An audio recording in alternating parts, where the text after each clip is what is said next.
Hello and welcome to the Contemporary Arts Museum, Houston. My name is Felice Cleveland. I'm the Director of Education and Public Programming. We're so pleased to have you here for this screening and talk tonight with Julia Trotta and my colleague, Rebecca Matalon. We've been planning this event for over a year, so we're so excited to finally be able to present it to you. If you haven't been by CAMH since we reopened in February, I would encourage you to visit. You're welcome to go to cam.org where you can see our COVID safety protocols. We're in the final days of the exhibition Slowed and Throwed Records of a City Through Mutated Lenses, which closes on Sunday, April 25th. So definitely go by to see that. And Wildlife, Elizabeth Murray and Jessi Reaves will be on view through Sunday, May 16th. So a little bit more time on that one, but don't sleep on it. Even though CAMH's doors were closed for almost a full year, we continue to offer programming. So I always encourage everybody to follow us on social media, check out our YouTube channel, Instagram, Facebook, and sign up for our newsletter so you don't miss any of our upcoming events. And I would definitely encourage you to look back through our archives. We have tons of behind the scenes talks with artists, including a conversation with artist Jessi Reaves, 2 incredible dance performances in the exhibition Wildlife, among other music performances and instructions for hands-on projects and so much more. Throughout the program this evening, we'd welcome your comments in the chat and would encourage you to use the Q&A function to place any questions. Julia and Rebecca will respond to those at the end of the program. We are recording this and we'll have it archived on our YouTube channel. Thank you again so much for being here, and now I'll turn it over to my colleague, Rebecca Matalon.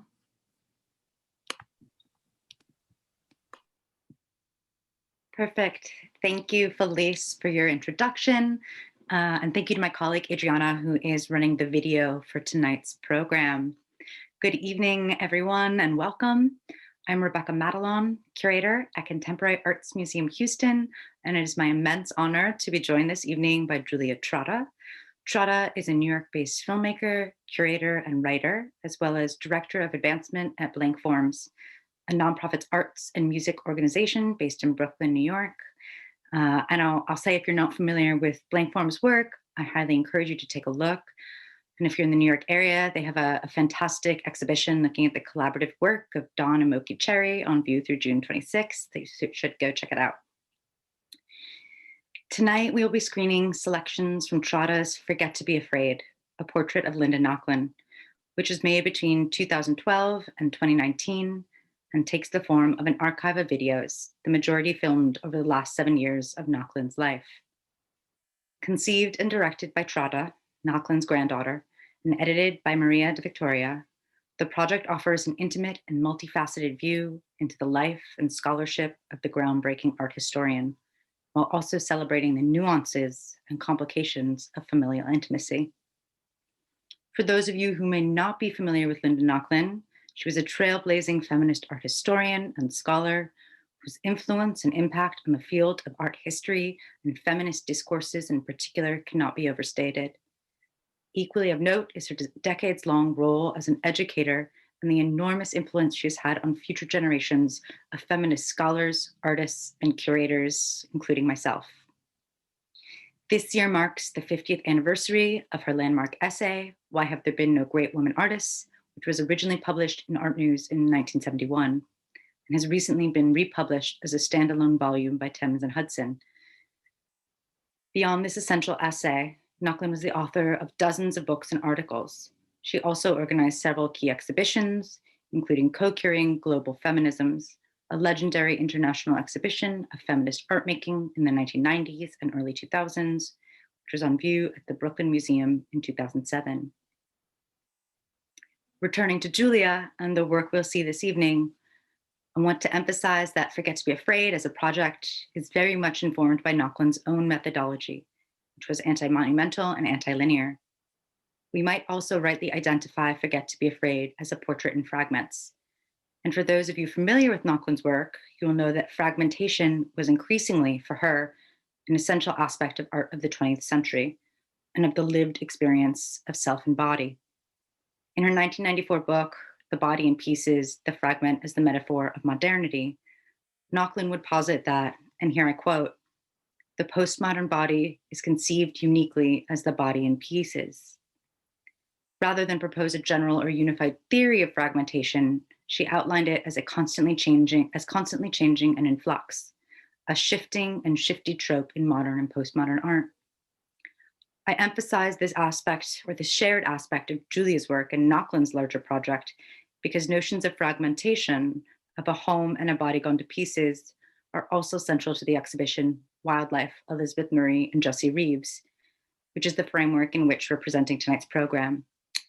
But perhaps we can turn to this more in depth later in our conversation.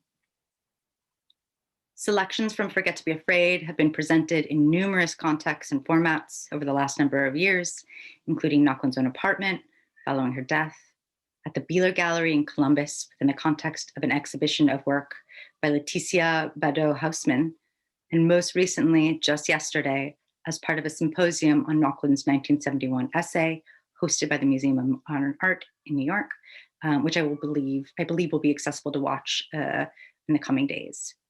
This project will also take shape in the form of a forthcoming website. Tonight's program will run about an hour and 20 minutes and feature 6 vignettes from the project. We will start with a screening of Making It Modern, Piano, and a clip from a longer segment titled VHS, followed by a conversation between Julia and myself.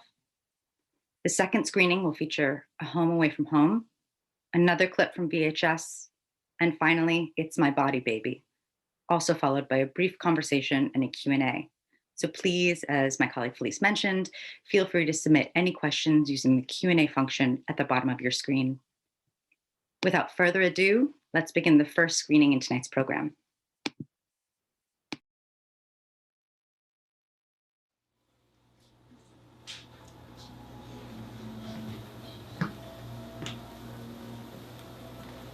What you up to? Huh? Shrub. I'll show you something I'm going to give you. What? This is an early Yoji Yamamoto, one of his first, from his first collection. Isn't that gorgeous?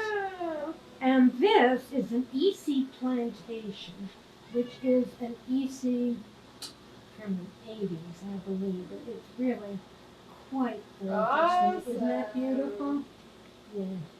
Wow, where did you do that? I got the EC in Paris, and I got that. There was a shop on Broadway that did the early Yoshis. Wow. Yeah. It was a terrific store run by a mother and son, and then it went away. I don't know quite why, but it was great. Thank you. He's probably watching.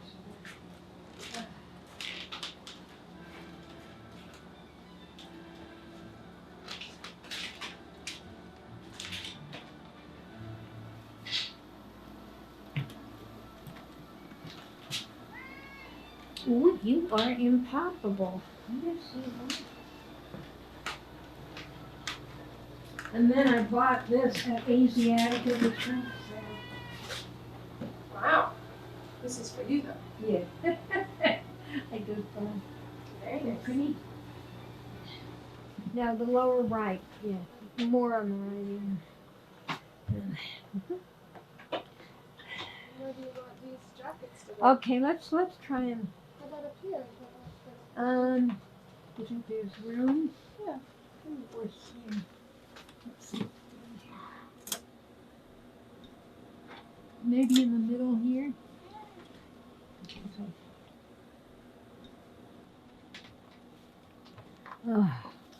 Up on the top middle. Yeah.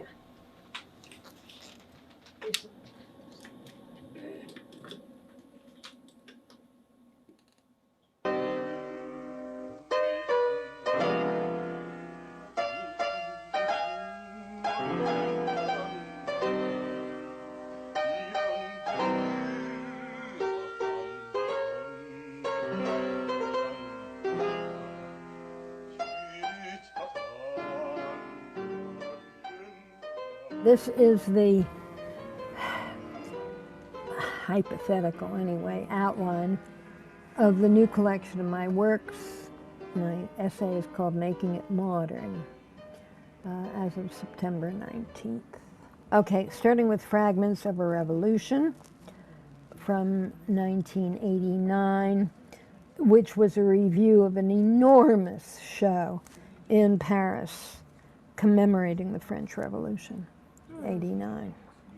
Then a lecture which I never dreamed of including, but which Aruna absolutely insisted, called 1848, The Revolution in Art History, which was my Frick Symposium paper. The Frick Symposium is a symposium of outstanding graduate students in art history. And it was from 56? In 1956. Wow. Yes, it was a very exciting moment, since I began with a quotation from Karl Marx at the height of the McCarthy investigations. People went, ah! This is great that you're digging these out. Then a section tentatively called Undressing Modernism, which really sounds steamy. It's not so steamy, it's about the nude. And then, big piece I wrote on Andy Warhol's nudes called Sex is So Abstract, the Nudes of Andy Warhol. That's a quote from Andy Warhol. What about this one, The Naked and the Dread? The Naked and the Dread is a whole sort of history of nudes and my attitudes toward them. The Dread? Well, my introduction to Realism Now, which was the show I organized of new realist artists in, it's earlier than that though. See that thing sticking out there? Yeah. No, up further. That. 1968. Yeah, so that's right. Where? Is this the... No, But it's not E.P. Dutton, that's for super realism. Put 1968 here. In red. Yeah, Self as Art Object, and the Ballet Russe and the Parisian Avant-Garde. Well, That's that's it. going to be a big book. Oy, is it? Now, let's print that up, huh? Mm-hmm.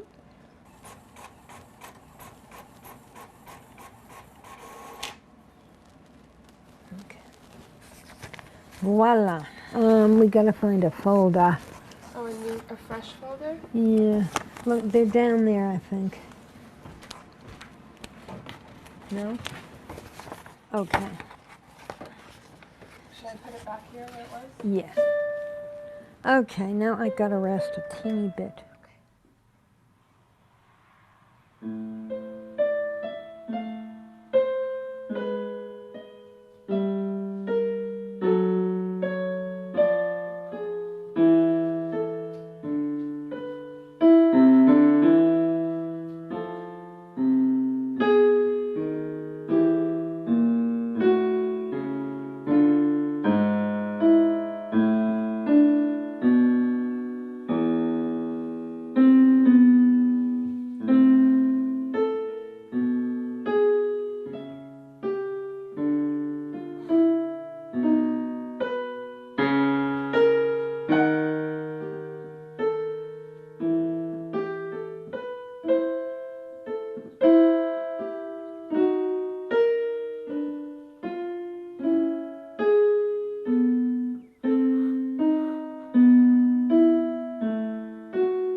I decided I was going to put all the various insights and ideas that had been coming to me through active participation in the women's movement, the women's art movement, teaching, talking, into an article. And I sat down and I wrote, "Why have there been no great women artists?" And the specific stimulus to that article was presented at graduation at Vassar, I guess it was 70, when Gloria Steinem gave the talk. And a friend of mine named Brenda Feigen came up with her brother, who's the art dealer Richard Feigen. And we listened to the talk, and it was a really stimulating, provocative talk. And we were all excited by it. And at the reception afterward, Richard said, "Yeah, I'd love to show some women artists, but he said, why haven't there been any great women artists?" And it's an interesting question. And I knew what the answer was supposed to be. It's because women have no genius. I mean, that's awesome.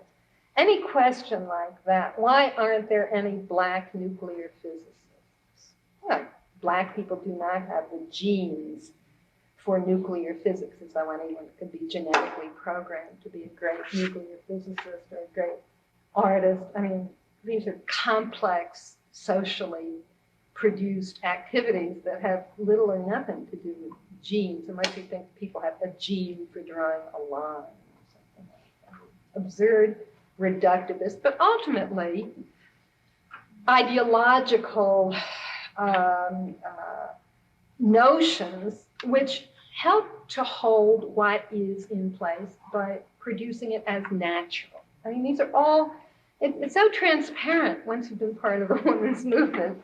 It's almost pathetic, but like all transparent, seemingly simple-minded projects, it is tenacious. And even the people who fight against it partly believe there are no great women artists. Gee, we just don't have the right stuff. I mean, that is something that's, you know, inside, built in to such a degree that it's difficult truly to dislodge. One can dislodge it on the conscious level, it's on the unconscious level that it is difficult to dislodge. But in any case, I thought I would grapple with this question. It's always a very good idea, I think, to grapple with the question which most enrages you and most irritates you, and unpack it, which is really what that article is about. Unpacking the question, why have there been no great women artists? And I must say, I wrote that article with such exhilaration, such a feeling of, again, epiphany. And yet each epiphany, like fireworks, which I happen to love, setting off, you know how fireworks go off, and first there's blaze one, and that's gorgeous. And then just when you're going, oh my God, that's so beautiful, blaze two comes out of blaze one, and it's even bigger and more wonderful. And then you think, but that's it can't be any better. And then, oh, blaze two, it's a little like an orgasm. I prefer to use the metaphor of fireworks, because it's visual, and it's one I love.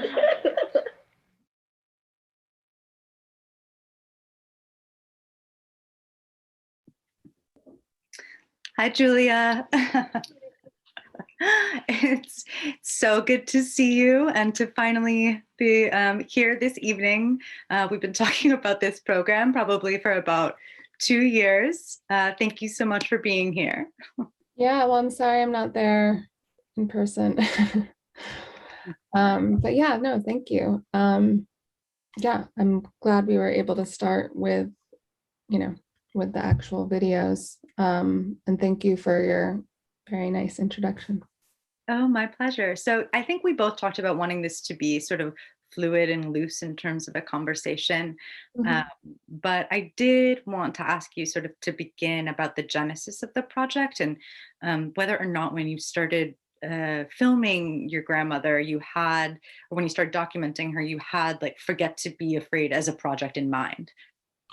No, I didn't really have any roadmap. I started in a really informal way. I think just because, I think a lot of people want to interview their family members, their grandparents in particular. And so I thought I would just do that for myself. And then as I kind of thought about it and spoke to other people about it, they encouraged me to do something more formal, I guess.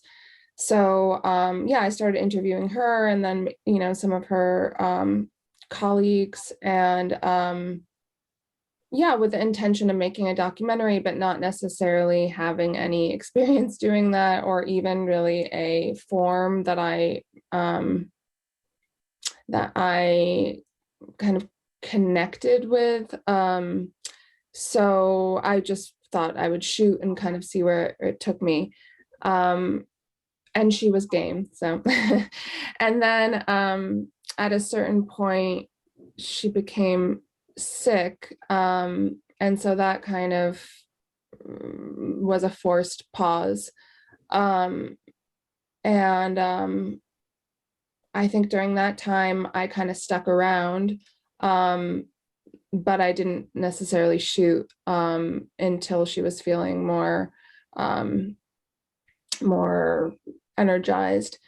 But then when we started to shoot again, I kind of decided that instead of asking her questions and asking her questions I kind of already knew the answers to, and interviewing her peers, I would just kind of shoot more informally. So just us spending time together, which we were already doing, and just kind of keep the camera rolling, sometimes even just my iPhone. So, I kind of just did that, and I became more interested in the process than the final product. Although the whole time I was kind of trying to think like, what is this? And then at a certain point, I started to work really closely with Maria de Victoria, who is my editor, but really, very, very close collaborator. And together we, kind of tried different ways of putting this material together and tried to make it into a, standard feature-length documentary. But no matter what we did, it kind of didn't feel resolved because we had so many different types of footage, this kind of more seated interviews, talking about her scholarship, but then we also had all this material that was much more intimate. So like that scene that we just saw of her playing the piano, she was really obsessed with Bach, and late in her life took piano lessons just so that she could play it. So I thought this to me is like one of my favorite moments. So I wanted to kind of include things like that. But yeah, when we tried to string it together and we tried all different, it wasn't that we didn't try to make a documentary, we did. But there's something about that linear form that just wasn't working. And I also think that, by the time we were really digging into it, she was very sick and then, died. And I think that it was so connected to then like kind of this linear form being also related to her death that I think I also kind of resisted it. But also I think, as you said in the introduction, there was, I think, a logic to it, that she kind of, to make this fragmented portrait that had all these contradictions that were, kind of ended up being a portrait of, her as a grandmother and as an old woman, but then also as the scholar, and that they didn't have to be, a character that had, or that was, resolved, and it didn't have to have like a beginning, middle, and end. I think that really, that it worked, both for, what I was going through, but then also I think in terms of how she really valued kind of that fragmentation, as you were saying, and kind of anti-monumental works. And in a way, it felt more honest. So the form is in some ways constant. It's like almost this archive is like material now, which we're going to try to use in all different ways for sure. And that I knew, but I never thought it would be like Zoom would be one of them, but it is, I guess. So yeah, it's also made it very collaborative. So when I get invitations to do things, I'm able to kind of speak to, the organizer, in this case, you, but, whoever wants to collaborate and talk about the themes that make sense for the context, and then kind of present those. Yeah, so you sent me a whole bunch of the segments, and then we sort of worked together to think about what might make sense within the framework of wildlife, though, I think it was important for me that this program and the work didn't have to be sort of pegged into something specific, but just thinking about these things that you've mentioned, intimacy, motherhood, being a grandmother. There are moments in the first segment, making it modern, this sort of moment when you move towards some of the framed photos and there's smudges on them and fingerprints, and there is this kind of like tactility to like a life being lived. But I did also want to just go back to the form, because I think there's something so interesting. When we first met, which is actually sort of in the context of this exhibition, I went to your home to see a work by Jessi Reaves, and then we wound up just talking for hours, particularly about this project, Forget to be Afraid. And it's been such an incredible and engaged conversation since then, because I've just been really interested in the work. And there's a way that particularly recently in rewatching these segments, that there's something almost musical about the project, as if each clip or segment was a note within a larger composition or score that could be reconfigured, or reworked. And there was this way of thinking about how putting these fragments together as we have tonight, because they're selected specifically, could tell certain narratives or draw out certain themes. And there's something I love about that way of moving through them, and the way that they too become shifters, and the meaning sort of develops in relationship to the sequence that you play them in. So I think there's absolutely something fascinating about that.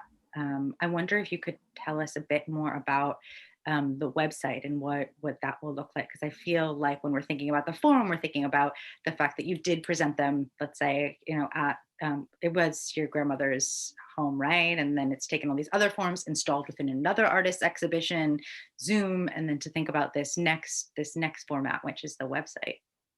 Yeah, we had thought about a website a long time ago, before everything was online, and actually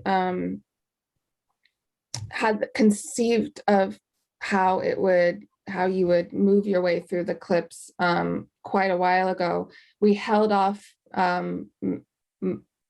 like making it live, because we had an exhibition scheduled, and that so one of the forms this project can and hopefully will take is that it would be a multi-channel installation. So when you're talking about a score, or kind of the rhythm of it in a way, it's definitely something we thought about. And when Maria and I made a kind of draft of that in Linda's apartment, which was a strange thing, but it was just because it was an empty space, but it obviously was also very powerful there. We installed, I think, about 7 of the vignettes. So they're all going simultaneously. And part of that is also just that, I wanted people to meander through it and not necessarily, again, say this is the beginning, middle, and end, that you can kind of encounter these in different, kind of I guess, webs.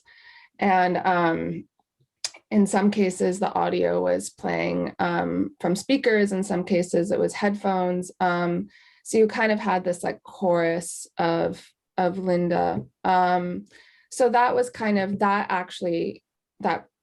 was very successful. And we wanted to find a way to like kind of translate that to a website. So we worked with Special Offer, who I had, kind of been introduced to through Martine Sims because I loved her website, and Brent, who does Special Offers, works with her very intimately.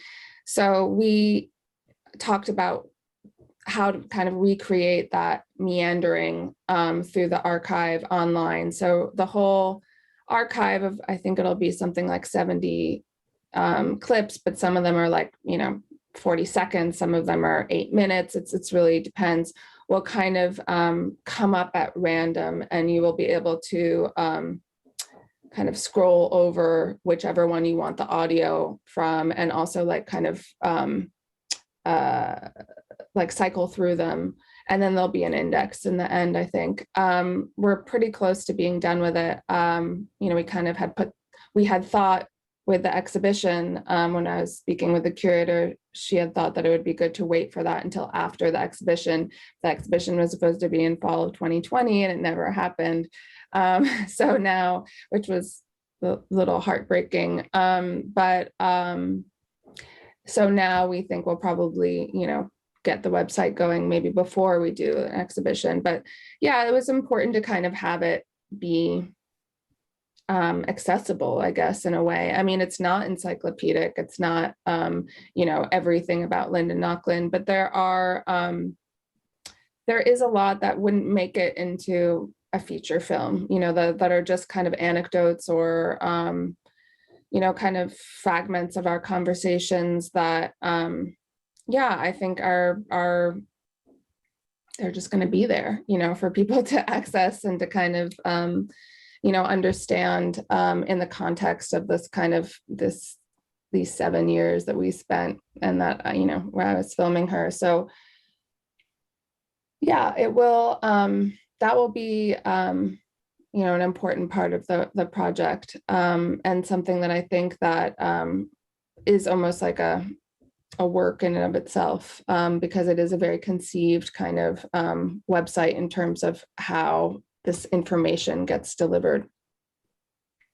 Absolutely, and I'm sure we're all looking forward to having that. It's interesting when you talked about how that the 70 clips weren't necessarily comprehensive or didn't tell the full story of a life. And I think what's another thing that's so interesting to me about the work is that, yes, of course, she's your grandmother, but she's also, for many of us, this sort of larger than life figure who, had a huge impact in our personal and political position taking, and who, again, has loomed large. And this sort of the ways in which the intimacy of seeing you two cooking together, or at other moments walking through an exhibition together, seeing her play the piano, really does this thing that I think that she was also really trying to do with her work, which is to kind of create a sort of accessibility, or to break things down in a way to move away from this sort of esteem or idea of genius or reverence that I'm sure she herself felt during the course of her life by virtue of the enormous contributions that she made. So there is this way in which I think that the form of it is and the access it grants, and this sort of other side that we see to a woman who, for many of us who didn't know her, really presents this lyrical, poetic, intimate, domestic experience of engaging someone who has had such a professional reputation. I know that's not really a question, but it's just No. Well, also she had a great kind of sense of humor, and kind of she was a good subject in a way, because she was so she had so much kind of to offer beyond her scholarship. So I think that was kind of a point for me where I thought, well, somebody else could potentially make this film about, Linda's contribution to the field of feminist art history, and that's a larger kind of project that's, involves a lot of other figures and a lot of, and it's all there, you just have to kind of, somebody can string it together, and they have, there are projects like that, not centered on Linda, but on other figures or just the movement in general. And I think it kind of occurred to me that, what I had access to was something else. And, we're both pretty private too. So I think, I started being like, I'm not going to get on camera. No,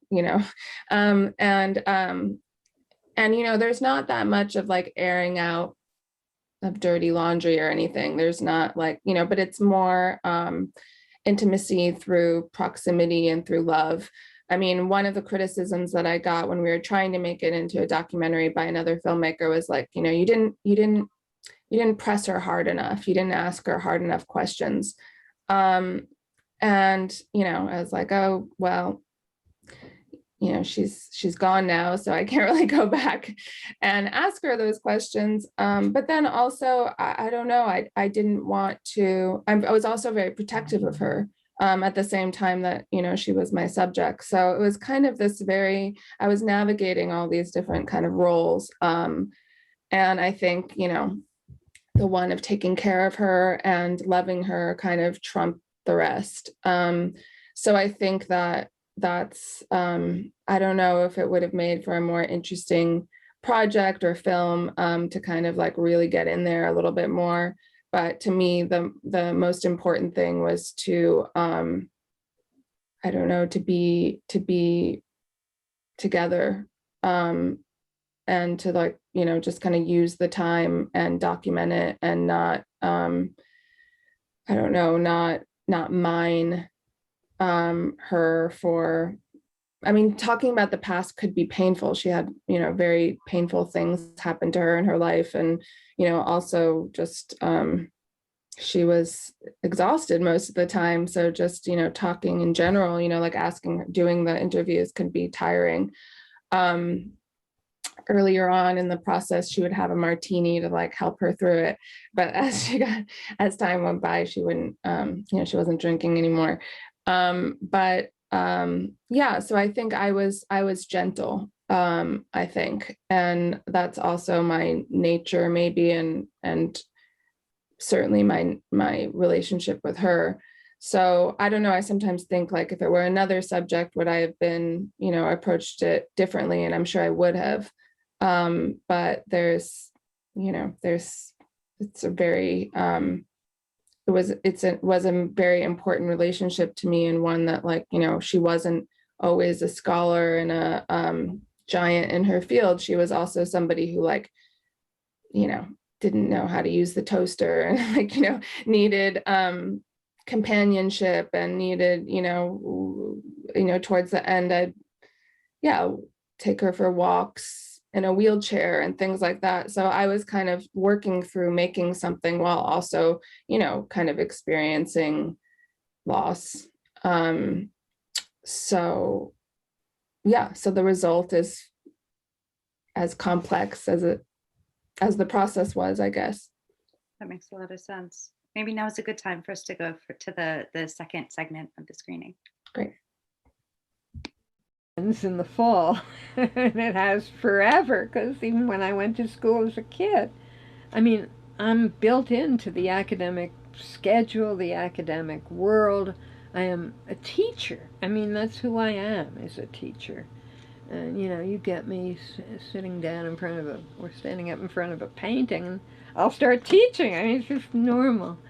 But I am looking forward to retirement, even though I'm not looking for, if you know what I mean, both. I'm a little, what's going to happen to me? Who am I? What am I going to be doing? I started teaching in college when I was 22. I was teaching people who I had been friends of. I mean, it was just a 1 year difference, really. I felt too much like the people I was teaching, and I didn't feel I knew anything, even though I did know more than my students, more or less. But so it was painful. I mean, it was hard. I worked incredibly hard, but I was evidently a very, very good teacher with all that, and nobody noticed that I was nervous, which is astounding to me, because I could notice when my teachers were nervous, all right. Linda absolutely refused the traditional model of PhD advisor.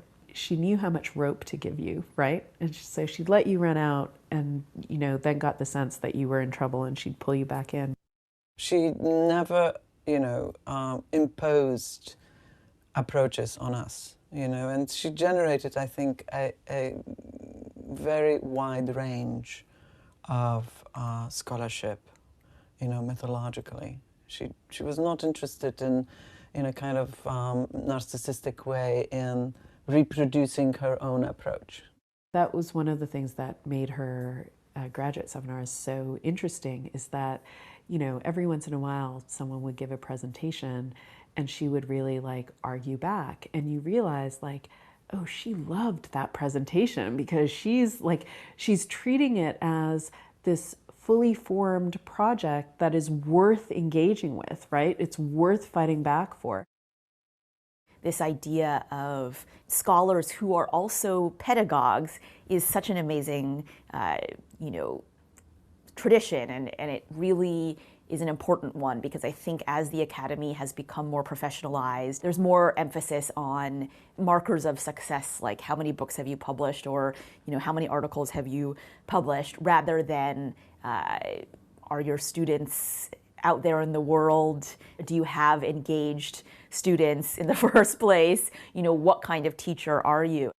Her clarity was incredible, and that's the thing I really remember about her as a teacher. It was very direct, clear, and purposeful and subtle, and it just lifted us all up, this clarity, to something like classical knowledge. Will you still have your office here? That's the question. We're finding that one out. Yeah, I'll have it for a while, I hope. Mm-hmm. But I can get rid of some of these books. I don't need them all, or have to find somewhere else to put them. That's for sure, because I don't have room at home. But I don't need everything that's here, and I'm giving some of it to the Archives of American Art, my own stuff, which is my papers, my photographs, all that. And I know they'll be well cared for and cataloged and made available to people. In the Smithsonian? Yeah. Mm-hmm.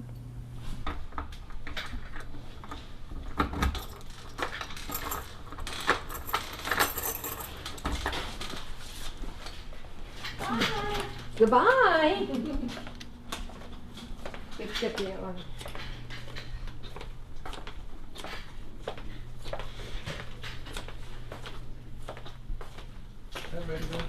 Hello, how are you? I'm okay. Good. Come out and say hello. They're filming me. What? They're filming you? I'm being filmed, yeah. Where? Here. Here? Yep. Yes. What is this for? They're making a documentary about moi. Oh, well, good. And you're part of it. I'm part of it now? Yeah. Night, Marvin. Good night, Linda.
become more interested in theory and theoretical approaches, especially to feminist lit crit, feminist film theory, which I think is really very helpful. The French psychoanalytically oriented theorists, and there's a whole group of British theoretically oriented art historians. Why? Partly because I think they offer more complex and more textually oriented answers to a lot of questions in their formulations. Partly because I think they account for how the political is personal in a way that no other organization of material can account for. When I mentioned the persistence of many simple nature-based conceptions about why women are this way, why men are that way, and so on, I did so with a reason, because somehow or other, a simple, empirical, positivist approach cannot account for the persistence of these thought patterns and why they are so deeply embedded. And theories that deal with the unconscious and with textuality seem to me account for this persistence much, much better. It is on the level of the unconscious, on the level of language itself, that a lot of these notions are rooted. And it seems to me it's there that both Freud, Lacan, and feminist reinterpreters of Freud and Lacan, like Juliet Mitchell, like Laura Mulvey, like Marianne Doan, a whole group. I won't even go into all the names of the film theorists, feminist film theorists, who I think are so splendid. It is they, it seems to me, who can work with this material. I also like the outrageousness of many of their theoretical writers. I'm a particular fan of a woman named Jane Gallup, who specializes in outrage and transgression. And I like that. I think that's a very, very positive way to be. And I also like the emphasis on fragmentation. Instead of being worried about fragmentation, instead of looking for wholeness, at last we can accept the fact we're all split subjects, that fragmentation, masquerade, et cetera, can be part of a feminist practice and part of our being. We do not have to be unified, my friends. We can be a mess. Many, many people. We don't have to be just one. That too is a kind of myth. It's easier to keep a whole person under control. A fragmented person.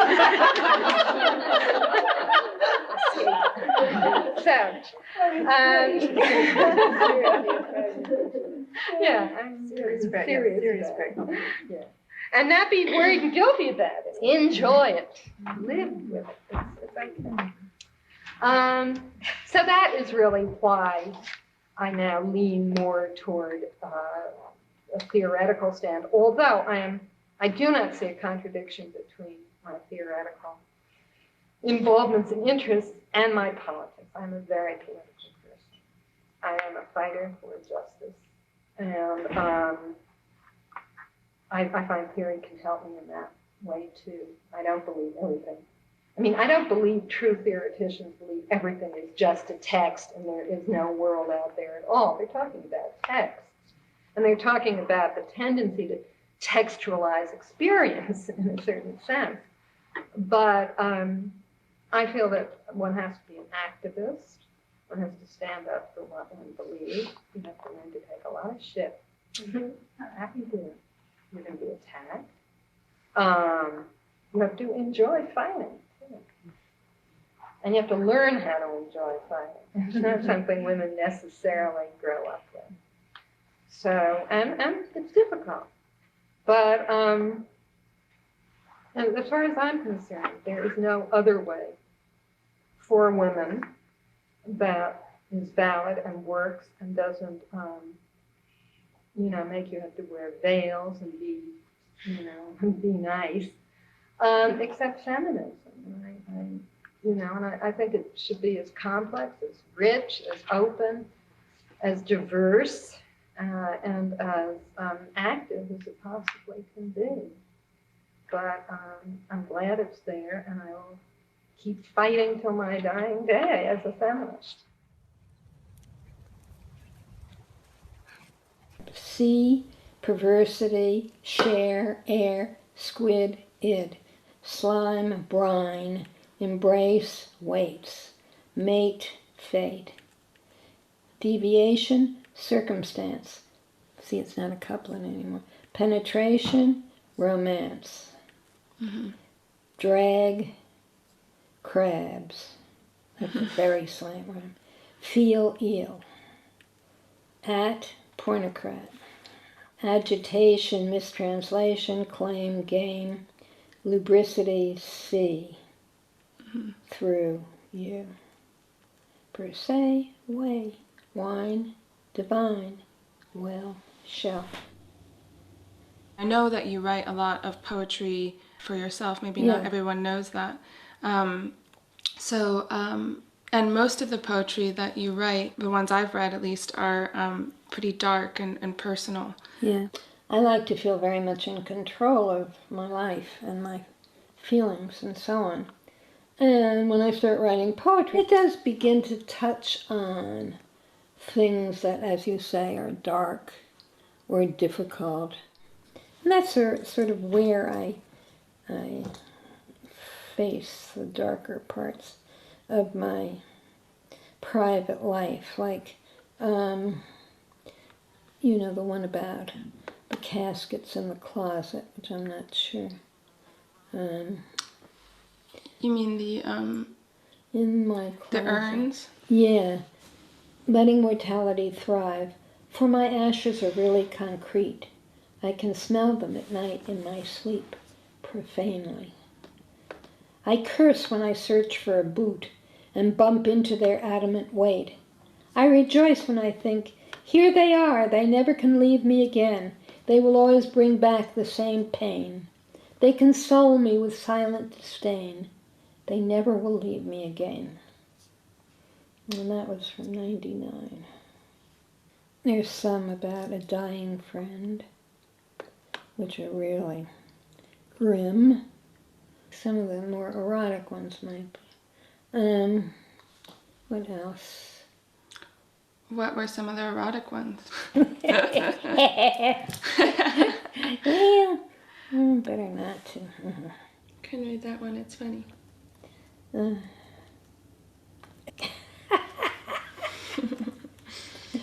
Okay. It's not 16, it's big and mean, it's none too clean, it's sort of obscene, it's my body, baby, it's obsolescent. It ain't adolescent, it's post-prepubescent, not iridescent, not luminescent, not quite putrescent, it's my body, baby, it's obsolescent. What's soft and baggy, what's bent and saggy, what's crooked and raggy, what's definitely, absolutely, positively haggy. That's my body, baby, it's obsolescent. That's hilarious.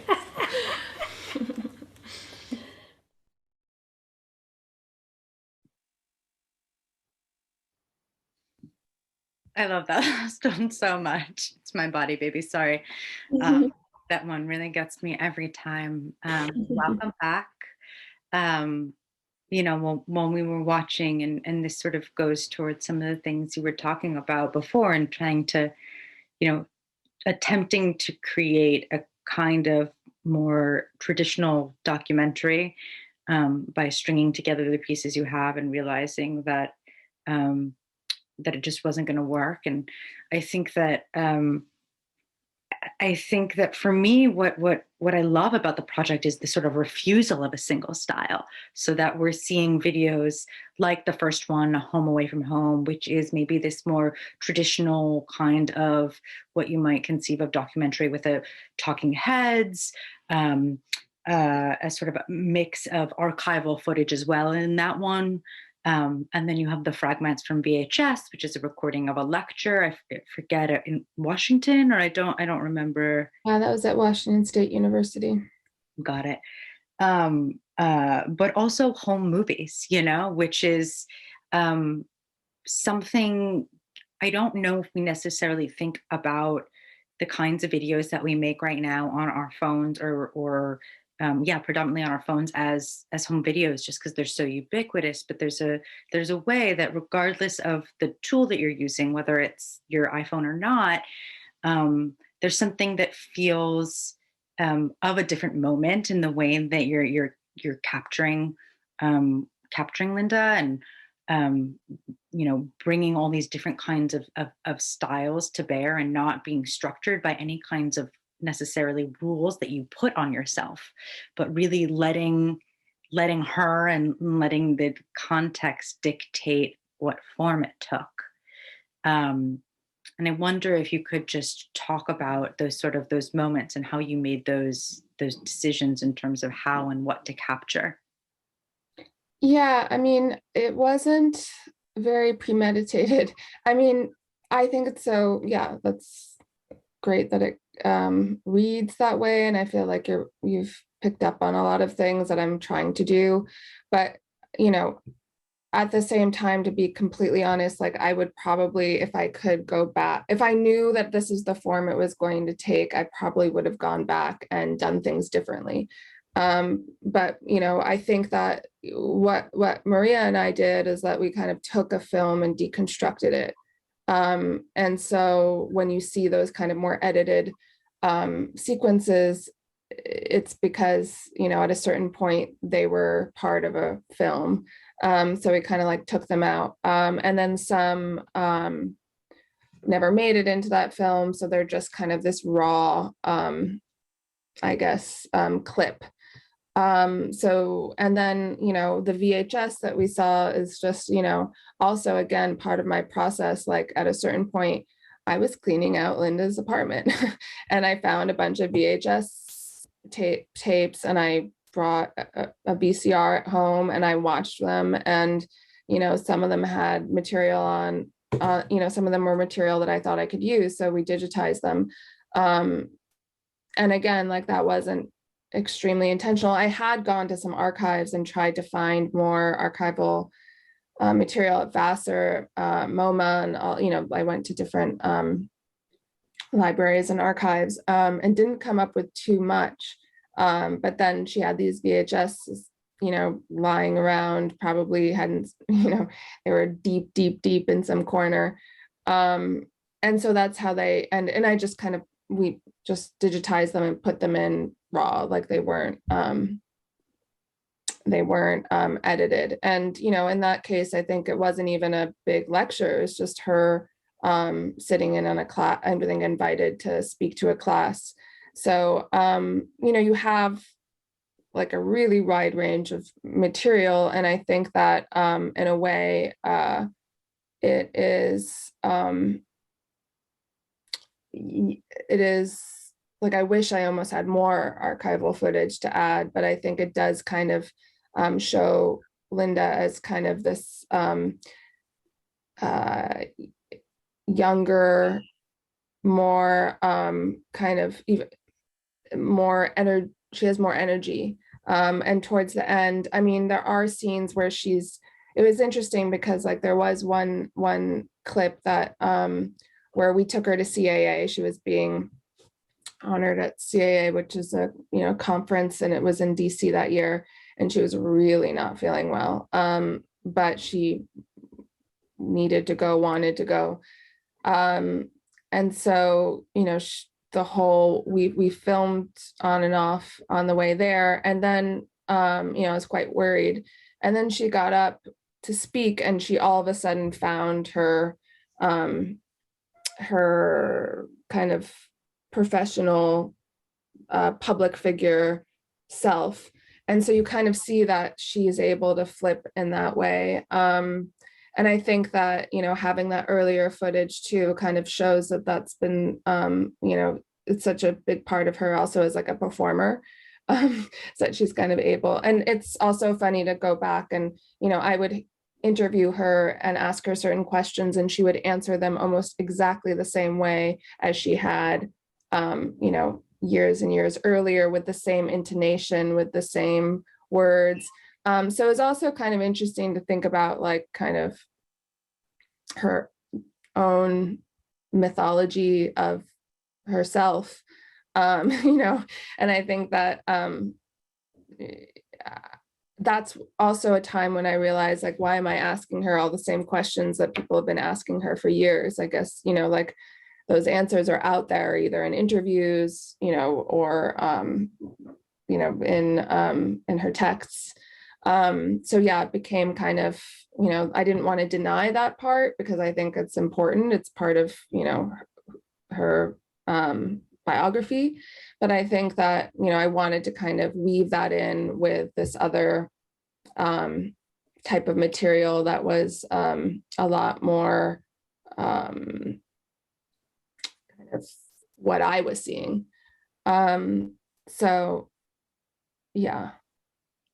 No, that makes sense. You know, another thing I think we see, and I mean, it's interesting to hear you say that, you know, you would hear her repeat phrases to you that she just had down pat. And, you know, I find myself doing that sometimes, and it's just like, you don't even realize the way you start to embody, or the way that these things just start to inhabit you in a way, and you don't really even necessarily notice the performative nature of them.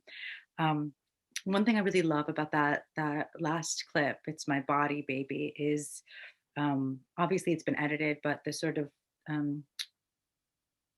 the range in it. So, you know, the segment when she's dancing, the moment when you can tell or we hear, you know, a kind of more somber tone, thinking about someone that she's lost, and you have the image of her sitting, sort of looking in the distance, but also the pleasure and the humor of it.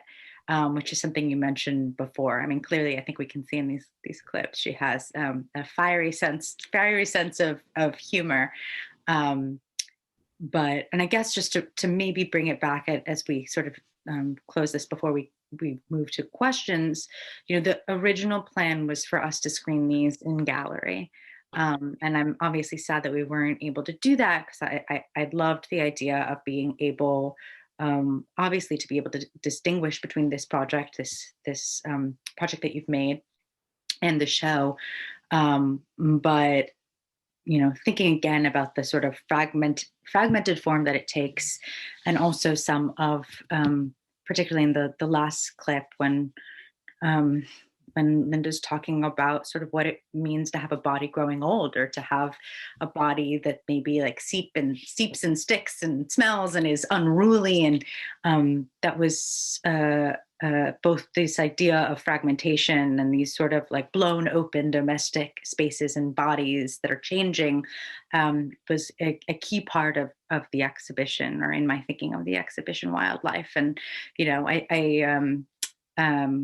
it was interesting to also think about the project as centering on Linda, because I know that, you know, she also had a role in Elizabeth Murray's life and work. And so I guess just to tie it all together in the end, I do think that these questions of fragmentation that come up for her, particularly starting in, I don't know if that's like the 80s or 90s, you know, and the sort of way that they've continued in your, I think it's interesting that it's continued in your form. And I know I keep going back to that, but. Yeah, well, I thought of Elizabeth Murray too. Well, there was a documentary on Elizabeth Murray that I had known about for a long time, and then finally had the opportunity to watch when it came out. And I do think that, you know, Elizabeth Murray does have, and Jessi too, but like have these qualities of, you know, non-linear kind of career paths, and also like decisions in their work. It's like, you know, they avoid a kind of style that's too, you know, easy to kind of identify and pin down. And so I do think that, and also I think certainly with the Elizabeth Murray documentary, I mean, I knew a little bit about her and her life, but I did feel like there was it was kind of a touch point for me to kind of go back and kind of see how they negotiated the work and then the personal side, and also all of the archival material that they had. They had footage of Elizabeth over years and years, and like how you deal with that in terms of how you edit something together, because I do think that it's not you could probably make like 30 different films, and that's kind of what, and I think it was good to see that clip of Linda talking about like it's okay to kind of be a mess, and that like messiness is should be celebrated in a way. It's like when things aren't perfectly contained and kind of resolved, they're more interesting in a way. And I think I really do believe that, and I'm drawn to practices, other people's practices that have those qualities that don't, that resist kind of definition in a way, or even mediums, or that kind of are transgressive, I guess.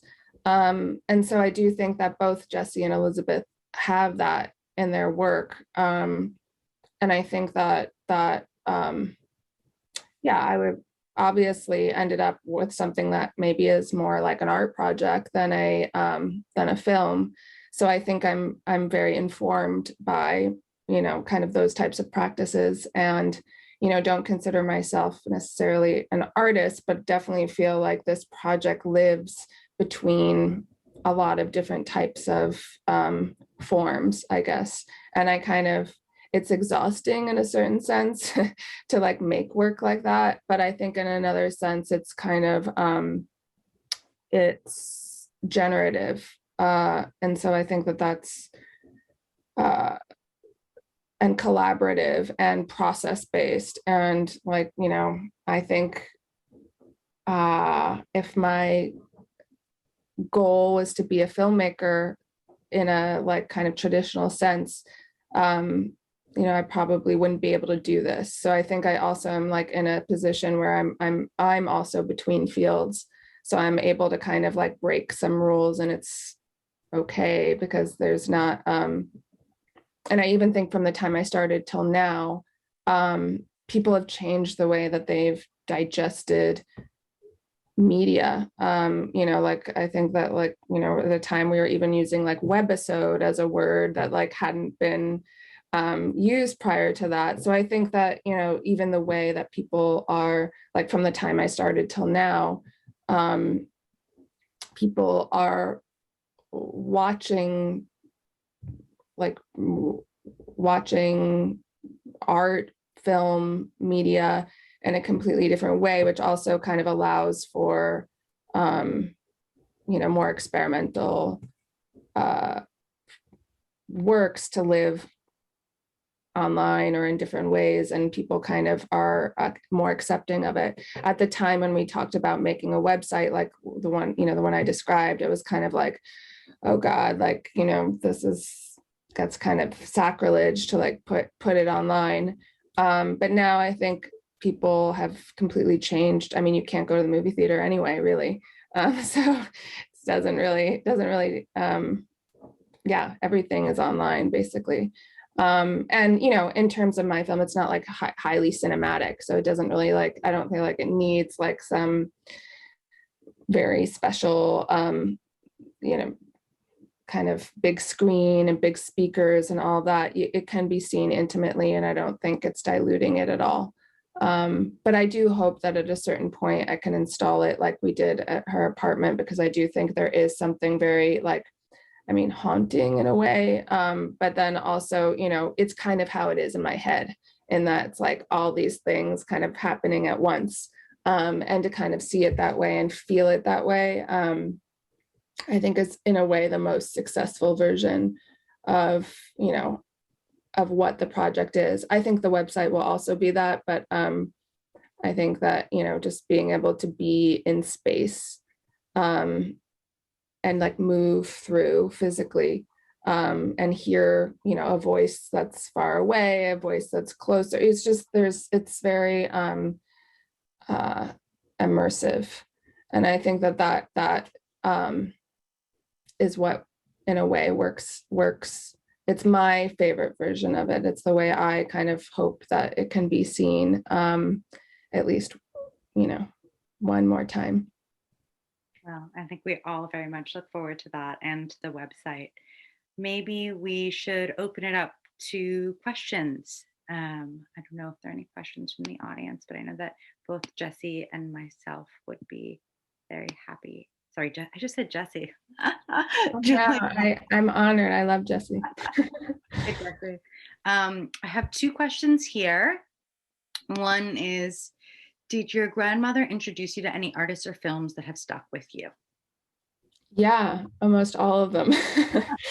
I'm trying to think. Well, I actually, I had organized a show of Ulrika Ottinger at Bridget Donahue, which is where Jessi shows, in New York. And that was an artist and filmmaker that Linda had introduced me to years prior. So it stuck with me very much so. And then I kind of would talk about it with my own peers and friends, and many didn't know her work. So it became this kind of prompt to invite Ulrika to come do a show in New York at a kind of younger gallery. And I feel like, so I've completely used Linda's recommendations and knowledge in my own life and work. And it's been, and I do think it's been an exchange too. I do think at a certain point, I was certainly also feeding her material by my peers that, maybe she hadn't heard of. But in terms of when we were making the documentary too, she kept on directing me to Frederick Wiseman, whose work I knew, but she would always say that if aliens came from outer space and landed on Earth, they could watch a Frederick Wiseman, and that would be a document of human life. And I would watch them and kind of be like, well, it's true, but now being somebody making a film and trying to be honest with it as much as possible, there is still editing. I mean, there's no, he doesn't interview people. It's very fly on the wall, lots and lots of footage. But, there are decisions that are being made. So, I'd also push back too, when we would have conversations and she would introduce me to artists or filmmakers, it was really, it was a dialogue, and I was lucky that she was, open to those conversations. And I think part of that had to do with the fact that she had been teaching for so long. So I think she was really, encouraged exchange like that. But Who's you introduced her to that she liked?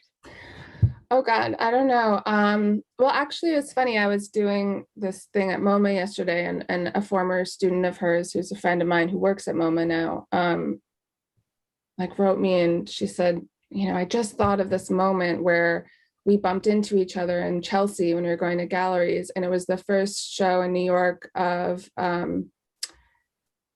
Lynette Youdom Boake, and it was at Jack Shaman, and you were there with Linda, and then we all had a drink at Bettino down the street, and she was like, and it was we were just talking about, and then we had this, the three of us, I guess, maybe Davide was there, I can't remember, had this amazing conversation about her work. And I remembered, I hadn't remembered that until she had reminded me. And I had brought Linda there. She wasn't feeling very well at that point, but I thought, she was going a little crazy being at home all the time. So I would take her out to see some shows. And so I brought her to see, that show. And it was really, at the time I was kind of like, oh, should I do this? Should I not? She's not really feeling that great, but I know she'd love it. So we went, and, it was really nice to be reminded of that moment, because I feel like, it reminded me that it was worth it. She really she was fed by those trips. You know, she needed them.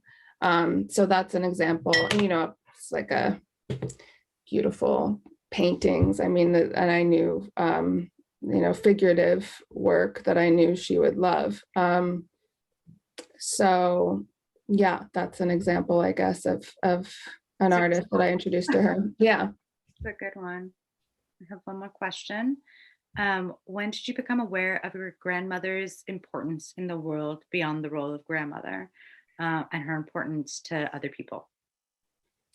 Well, I knew that she wrote books because they were on our bookshelf. And so I would see her name on our bookshelf, basically. And I think, you know, when I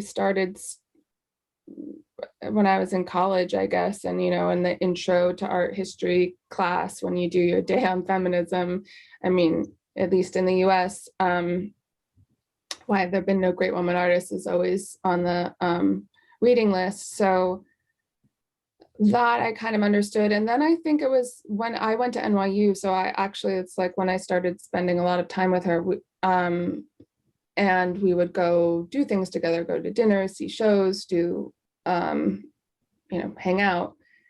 And I think I started to see how other people reacted to her. And I realized that, you know, I didn't think that there were famous art historians. And I think, you know, it's still, aren't that many, I mean. Yeah, it's still quite a niche. I mean, she's not like, you know, a household name, but I would see the way that people reacted to her, and most of them had been, you know, people who had maybe studied with her or certainly had read her work, you know, pretty thoroughly. And, you know, so many people were like, you changed my life, you know? So I think that the more time I spent with her and would see how other people reacted to her, I mean, I, you know, slowly but surely also started reading her work, and obviously, you know, also responded to it, and also, you know, thought it was pretty brilliant. But I do think that I kind of compartmentalized that. And I think that, you know, there are very many brilliant scholars, but she had kind of like maybe more of a public intellectual kind of status. And so, yeah, I think that was, and she enjoyed it too. You know, she liked to be. Who doesn't like it?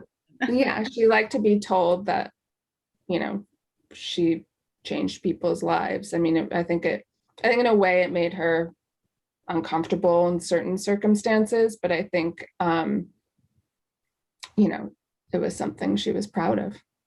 Well, certainly to dedicate yourself as an educator for so long. I think it's all you can hope for is to have such a long-standing, far-reaching, continuous impact. Yeah, and she stayed close with a lot of her students, not all of them, but you know, and I think that was also, she had like a friendship with her students, which I don't think everybody decides to do. So then what was interesting is, like, as I got older and her students, I was almost became closer in generation, in age, to her own students. So then kind of things blurred even more, where, you know, I actually had my own kind of, I may have known one of her students before she did, or you know, that, or maybe somebody studied with her and then we became friends after. So I think that also changed our dynamics a bit, because there was more overlap as I got older. And also, like, we would spend a lot of time in Paris together, and sometimes she'd be there when I wasn't there, and I'd kind of almost set her up on dates, you know, with my friends. And she really loved it. She loved being around young people. So that worked in my favor because she liked to be around me and my friends, and yeah, and I think they like to be around her. Yeah, I can imagine many people did. Well, thank you so much, Julia, for being here, for letting us screen these clips. I think we all really look forward to seeing the sort of forthcoming website and all the other forms and iterations that this project takes. Thank you to our audience for being here this evening. And again, thank you to my colleagues, Felice and Adriana, for helping to run tonight's show. And we'll see you back at some Zoom cams soon. Definitely. Thank you so much, Rebecca, and to everyone at CAM. That was really fun. Take care.